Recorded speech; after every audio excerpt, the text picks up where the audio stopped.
Petit Grand Matin, c'est une saga théâtrale destinée à la jeunesse qui est en cours d'écriture.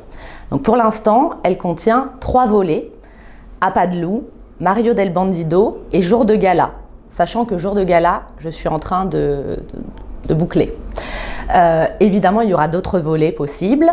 Pour l'instant, voilà, je ne sais pas encore quel fruit l'arbre va donner, mais en tout cas, voilà, l'idée c'est que plusieurs volets soient écrits. Au départ, ça commence avec À pas de loup, donc, qui était une commande d'écriture d'Anne Courelle, donc, qui m'avait demandé, et à d'autres auteurs aussi, d'écrire une courte pièce pour les enfants. Ce que j'ai fait en décidant de partir, parce que la commande était assez libre, donc de partir sur les années collège. Et donc j'écris ce texte très court. Cette plongée dans les années collège ressort chez moi des souvenirs joyeux et puis un peu moins joyeux.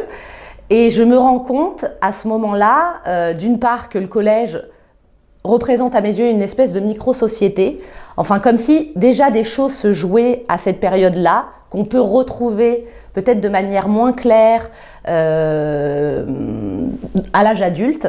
Donc voilà, je crée À pas de loup, plusieurs personnages naissent et je me dis j'ai envie que tous les autres personnages, parce qu'évidemment À pas de loup c'est centré sur loup, puissent avoir un moment de focus sur eux, quoi.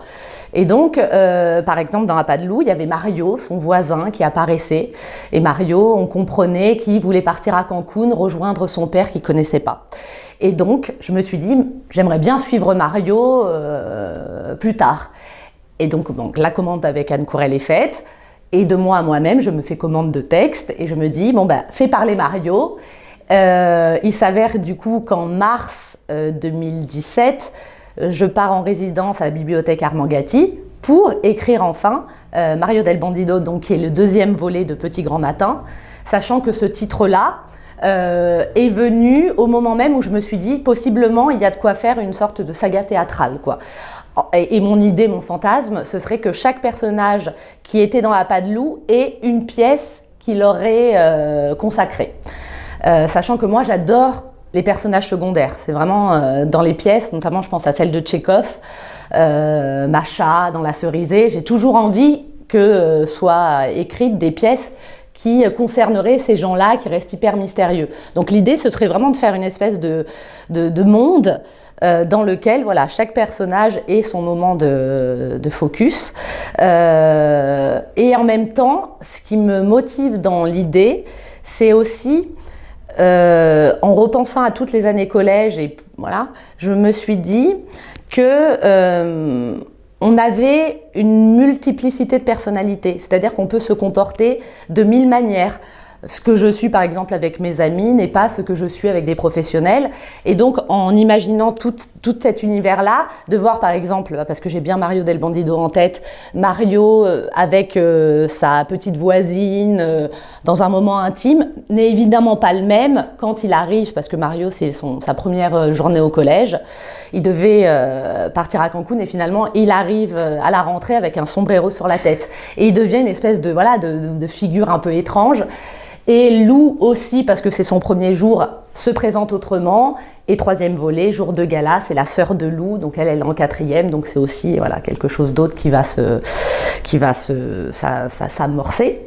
Sachant que voilà, l'idée aussi et la difficulté du texte, de ce grand texte, là, Petit Grand Matin, ce serait d'une part, comment dirais-je, mais ce qui m'intéresse aussi de manière profonde, c'est de ne pas être frontale, c'est-à-dire que j'ai l'impression que l'écriture pour la jeunesse, elle permet ça, c'est-à-dire que où elle induit ça, c'est-à-dire qu'on n'est pas là dans le discours, il faut trouver vraiment des chemins de traverse pour faire entendre, pas ce qu'on a à dire, parce que moi j'ai rien à dire de spécial, mais en tout cas pour transmettre des émotions.